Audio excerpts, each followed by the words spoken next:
Shalom Baracha, Kakadosh Baruch Hu vous donne Bracha Ve'atzlacha, Amen. On approche Matan Torah et je voudrais vous raconter une histoire que j'ai écoutée sur Rabbi Haim Pinto de Casablanca. Une fois, Rabbi Haim Pinto Alav Shalom, il allait au Melach et il a vu qu'il y a quelque chose qui se passe à la synagogue, dans une synagogue d'Essaouira. Il y avait une discussion contre un grand rabbin qui se trouvait à la synagogue. Alors, Rabbi Haim Pinto est parti là-bas. Ils ont vu que le rabbin David Ben Attar Alav Shalom, qui est un grand rabbin, qui était en train de discuter, d'expliquer un verset dans la Torah. Et les autres rabbins, ils étaient contre lui. À tel point qu'ils lui ont dit, non, on n'est pas d'accord avec toi, et tu ne mérites pas de rester avec nous ici. Et en ce moment-là, Rabbi Haim Pinto, il rentre à la synagogue. Il leur dit, mais qu'est-ce que vous voulez de lui? Mais il a raison. C'est comme ça que dans le ciel, ils expliquent ce qu'il est en train de dire.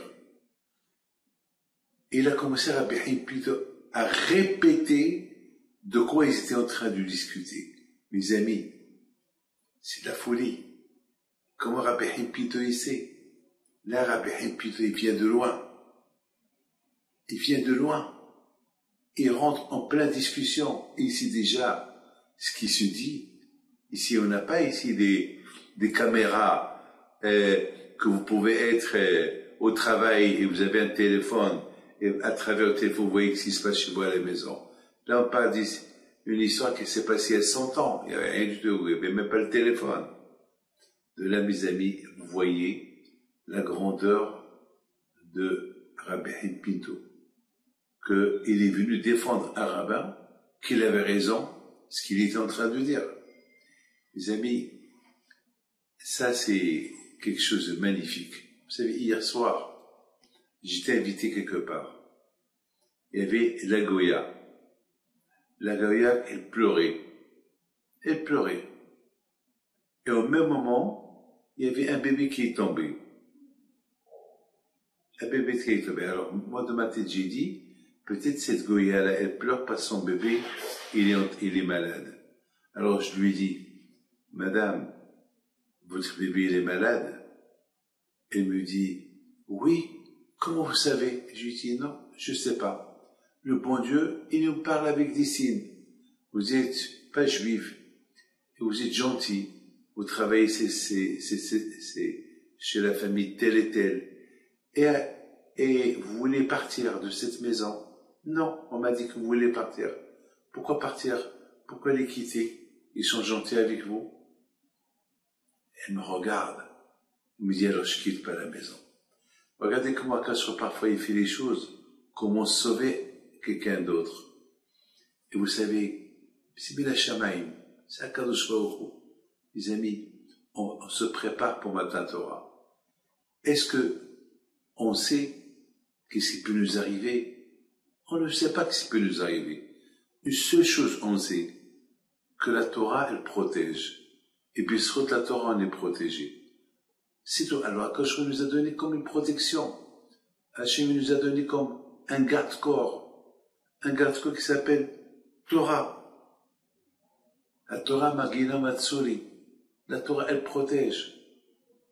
Mes amis, une petite histoire.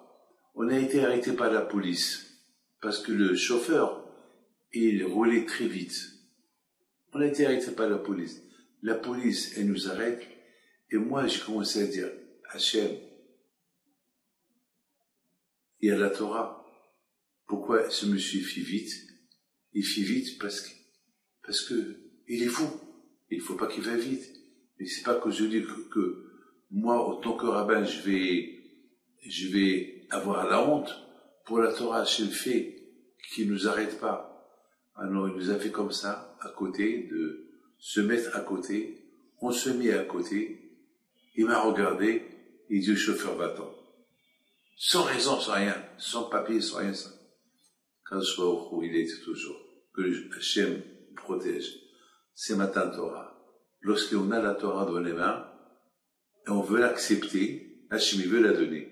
Mais lorsqu'on veut l'accepter, alors la Torah, c'est le passeport de tout. Que Hachem protège. Amen.